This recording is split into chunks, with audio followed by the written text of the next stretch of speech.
At dahil kami ay nahihirapan pag binabalatan ang niyog tuwing nagluluto ng ginataan, gumawa si tatay ng balunasan. Pumuto lang ng isang matigas na uri ng kahoy at kinatam ng parulis at makinis.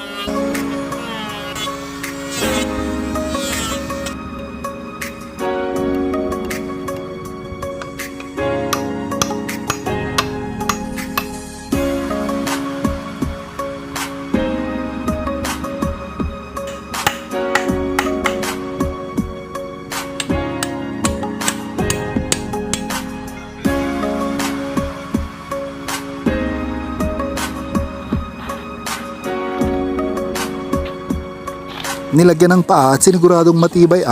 Pagkatapos sipat-sipatin at patibayin, humingi ng isang niyog sa kapitbahay para ito ay subukin. Yan si Tatay Katagay, madiskarte sa buhay, isa sa mga idolo ng Team Diskarte ng Mindoro.